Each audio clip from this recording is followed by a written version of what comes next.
Welcome in, everyone, to my week 3 edition of my fantasy football favorites and fades here on Fantasy Football for the People. If you haven't done so already, make sure to hit the subscribe button, like and share the video. It really helps me out a ton as I start my journey here on YouTube. Last week, very successful week for us here over at Fantasy Football for the People. And because I want to always be transparent, whether I'm right or wrong with my picks on favorites and fades, we're going to take a look back at what were hits and what were misses in week 2 of fantasy. So our favorites from last week, Jordan Love finishes the QB 16, so I'm going to consider it a miss, even though he still had over 20 fantasy points. This week, not playing Love against New Orleans, but he has a very easy schedule moving forward, so I think he's someone that you need to pay attention to and or hold on to if you're streaming the position. Zach Moss, running back 10, massive hit. He had a fantastic game last week and looks like the clear-cut starter for the Indianapolis Colts moving forward. Jamal Williams, he got hurt in that game. He would have had a great game. We saw Tony Jones Jr. have 2 touchdowns, so we're going to wash that one away. Not counted against anybody.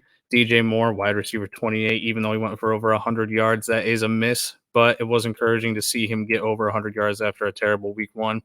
Zay Flowers just didn't happen last week. He was wide receiver 50. That's a miss. Here's where we go on the streak.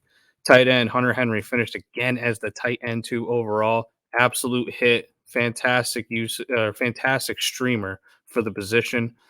Moving into the fades that we had last week, Dak Prescott, QB 17. He had a good game, but for fantasy, just wasn't doing it. That's a hit. Cam Akers, we're going to wash that one. It was a hit. Technically, you didn't play him, so he helped you by not playing. But he was out of last week's game as a healthy scratch, now traded to the Vikings. So that was a hit to stay away from him. Najee Harris, RB43, looked absolutely terrible. That was a hit.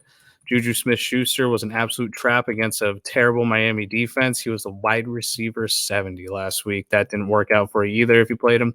Drake London, he hit. That was a miss for me. He was the wide receiver 21, had a good game, but I think it's still going to be very inconsistent moving forward for him. And then Tyler Higbee, tight end 42, absolute hit. Don't play any tight ends against San Francisco if you have the opportunity to.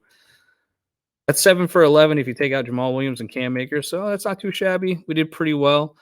So now that we've got the recap out of the way, let's get into this week's favorites and fades. Starting at the quarterback position, we're going to continue to target Atlanta's defense. We're going to play Jared Goff against Atlanta. Jared Goff is currently the quarterback 11 overall in 2023 and is completing over 70% of his passes, and he has just 1 turnover on the season. This week, he gets a matchup against the Falcons defense that just allowed Jordan Love to throw 3 touchdowns against them. He didn't even clear 200 passing yards. So efficiency-wise, this is a defense to target in terms of your quarterback streaming options as we move throughout the season. Atlanta controlled the clock, and they still let up 3 touchdowns to Jordan Love last week. So this is a perfect spot for Jared Goff to be able to take advantage of that defense. Amon-Ra St. Brown is a bit banged up in the moment, and David Montgomery is going to miss some time with his thigh injury. But we saw last week that Goff can produce with Josh Reynolds and Khalif Raymond. You add in Sam Laporta, you add in an increase of targets for Jahmyr Gibbs, who I think is going to be heavily involved in the passing game this week specifically, especially if Amon-Ra misses. I think we're looking at a top 12 finish for Goff in week 3. On to Josh Jacobs against Pittsburgh. Man, people are so panicked about Josh Jacobs at the moment. I think he's the player I've seen most talked about to either sell on or buy low because he's just had a terrible couple of weeks here. Last week, 9 carries, -2 yards against Buffalo. And that's going to send anybody into shock that had, spent high draft capital on a guy like Josh Jacobs. However, I'm here to try and convince you to buy back into Josh Jacobs bouncing back in week 3. Over the past 2 weeks, Jacobs has 7 receptions on 9 targets for 74 yards. That's over 10 yards per reception. He's getting a lot done when he's getting involved in the passing game. So his involvement has been great, and he faces the absolute worst run defense in the league so far this season through 2 weeks. Pittsburgh gives up the most fantasy points per game, 2 running backs, and an average of 6.1 yards per carry so far. This is the perfect get-right matchup for the Raiders' workhorse back, and I think he has top 5 upside in week 3. So if you have him, don't be afraid to start him. And if you acquired him, good on you because I think he's going to have a fantastic week. Moving on to Another back that people are panicked about, Miles Sanders going up against Seattle. It, fantasy managers are really worried about Miles Sanders. They spent a fourth, fifth round pick on the guy, and so far to start the season, he's RB31 overall through 2 weeks. He's got Chuba Hubbard rotating into the offense, and he hasn't found the end zone yet. However, I'm not worried about it. I don't think you should be either. The sky is clear when looking forward to Miles Sanders' potential output over the next few weeks. Sanders ranks 8th in total carries thus far this season, has seen 11 targets in 2 games, something he didn't get a ton of when he was in Philadelphia. And 5 of his next 7 matchups are against bottom 10 run defenses in the NFL. It's going to start this week against Seattle, who has allowed the most rushing touchdowns in the league through 2 weeks and has not been great at defending running backs who are also pass catchers. So this is another bounce back spot that I think you need to, force into your lineup. Make sure you put Miles Sanders in there. I think he should finish as a high-end RB2 with top 12 upside in week 3.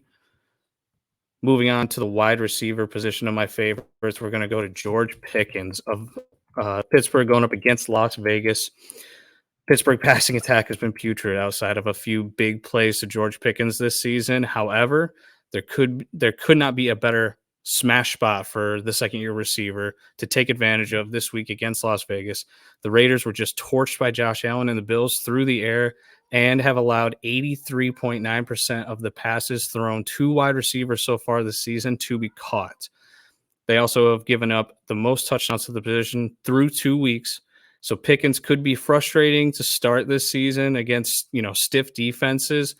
But when he's got plus matchups like this, you have to fire him up. He's going to have the opportunity to absolutely smash and give you high-end fantasy production. Play Pickens if you got him this week. Second wide receiver start of the week, Jordan Addison versus the Los Angeles Chargers. If you've been sitting on Addison, waiting for the moment to play him, or have been even slightly disappointed with his production through 2 weeks, this is the week to fire him up.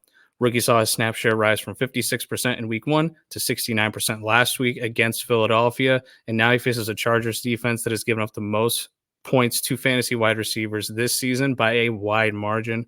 You want pieces in that game in particular on both offenses with how bad both of the defenses have been to open the year, and Addison could have his coming out party this weekend in week 3. Do not miss out. Start him if you got him. And then the final favorite of this week for me is the tight end position, and we're going deep with tight end Cade Otton versus Philadelphia. There are so many underperforming tight ends that were drafted high so far this year. You got Dallas Goedert, David Njoku, and even Kyle Pitts, just to name a few, that have really been underwhelming. Playing matchups have kind of become the important thing to do with the tight end position, just like you do with your defenses that you stream or even streaming quarterbacks off of the waiver wire. So because of that, I wanted to dive a bit deeper into the waiver wire this week and try to find someone readily available to all of you if you are looking to pivot to a different option. Enter Cade Otton. Otton has been on the field for nearly 100% of snaps through the first 2 weeks. He had 6 targets last week and will be in a potential shootout this Monday night against Philadelphia. Eagles have been eaten alive so far this year. Got absolutely torched by TJ Hawkinson last Thursday and Hunter Henry the week before to open the season. Otton should have a heavy target share in week 3. He has super high upside, especially against the Philadelphia defense that's given up nearly 20 fantasy points per game to opposing tight ends. They have one of the weakest linebacker cores in the league, and missing Nakobe Dean again this week.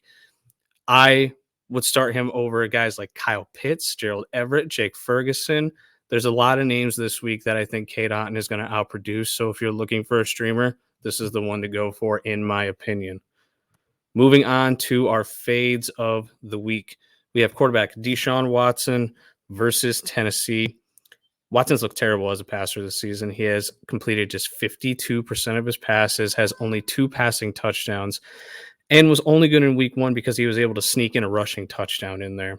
At this point, I don't care what the matchup is, and the matchup against Tennessee is very good for quarterbacks, but the Titans saw that pressure is going to completely rattle Deshaun Watson this past Monday, and that's going to be the game plan going into this matchup. I want nothing to do with Watson, especially now that Nick Chubb is out due to that unfortunate, horrific knee injury that he suffered this past week. I don't want to start Deshaun Watson the first week that he has to deal with not having Nick Chubb be that rock of the offense. He might prove us wrong in the end, but until he does prove me wrong, I am not going to recommend starting Deshaun Watson, and I'll recommend finding streaming options moving forward.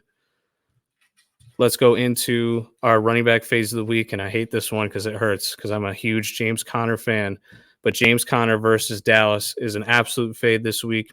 If you followed me for any period of time, you know how much I love him for fantasy. He's a rock solid RB2 due to his massive workload in Arizona, and he gets it every single year.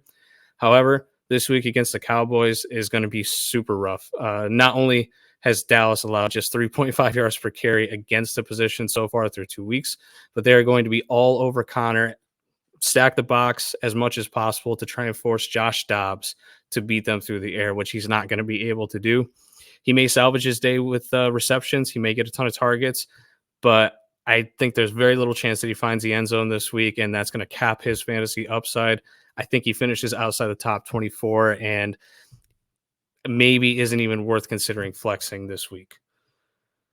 Now we're going to move on to my second RB fade of the week, A.J. Dillon against New Orleans. I'll give you a little background here. I cover the Packers for Rotoballer, the matchup outlooks, game recaps, watching all the games and having to write about all these players and how their fantasy outputs have been on a weekly basis.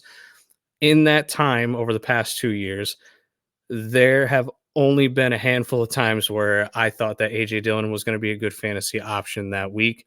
Last week was one of those times, and the situation was perfect. Aaron Jones was out. The Falcons had struggled to stop the run, and the Packers were ready to hand him the load and give him all the carries that he could handle. He turned that into 15 carries and 55 scoreless yards and played just 68% of the snaps. So the hope that Dillon turns into a weekly flex for me is completely gone at this point. He had the opportunity and he absolutely fumbled the opportunity. The team didn't even trust him to shoulder the majority of the work when Jones was out now that he plays against New Orleans, he's an easy fade in my opinion. And I think I'll be fading him no matter the matchup at this point, even with Jones potentially missing games due to his injuries. On to the wide receiver position.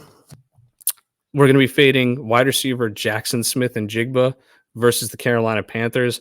Many are going to want to start their prized rookie wide receiver in their flex spot this weekend, especially after the performance that Seattle was able to give last week against Detroit and all the injuries that have piled up over this season to just, readily available flex options so far.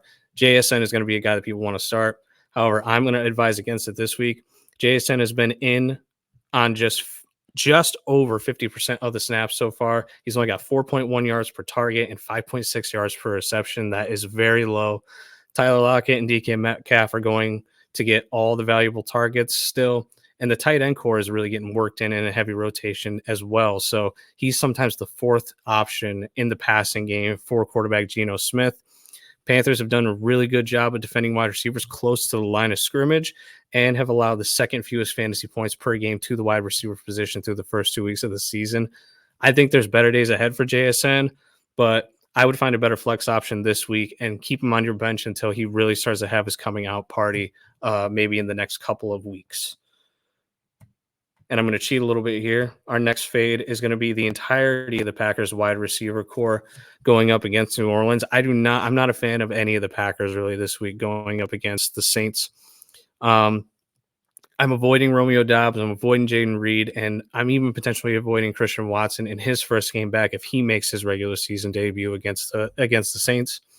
Jordan Love has played great in my opinion, but throwing 3 touchdowns every single week, it's not a sustainable thing, and I don't see that happening this week against the Saints. New Orleans has allowed just 57% of passes to be completed to the wide receiver position this year and have allowed the 6th fewest fantasy points per game to that position. I think this game is going to be a low-scoring affair, very hard-nosed defensive battle, and it's not very fantasy-friendly no matter what side of the ball you want to have starters on. So keep the Packers receivers on your bench this week. You don't need to drop any of them. I think they're great stashes, especially with the upcoming schedule. I would just find better flex options if possible. And then tight end is our final position for our fades this week. We've got Dalton Kincaid at Washington. Kincaid has done really well through the first 2 weeks of the season in his NFL career, but he has yet to finish inside the top 15 on the week. Dawson Knox is still getting involved too much in the passing game and catching touchdowns, and he actually pushed Kincaid's snap share from 80% in week 1 down to 60% in week 2 last week. The main issue this week is the matchup for Kincaid. Washington has done well stopping the tight end so far this year. They've held the position to just 44 yards through 2 weeks, and the upcoming schedule for the rookie is awesome. I think it needs to be taken advantage of, but for this week, we need to sit him and find a better pivot option. I would play Cade Otton, like I mentioned earlier, Zach Ertz, even Jake Ferguson against Arizona, if absolutely possible, and find a way to get Kincaid on your bench this week. And that's going to do it for the week 3 edition of my favorites and fades, guys. Thank you so much for watching. Please, like I said at the top, hit the subscribe button, like and share the video. It helps me out a ton as I'm trying to build up this YouTube channel. And if you have any questions, be sure to follow me on Twitter at @FTP. You can DM me anytime. Doesn't matter the question. I'll get back to you within a relatively quick amount of time. And you can also look at my full rankings in the description below. Click the link in the description below. It'll take you to Fantasy Pros website with my full rankings for the week. Thanks for watching, everybody, and we will see you next time.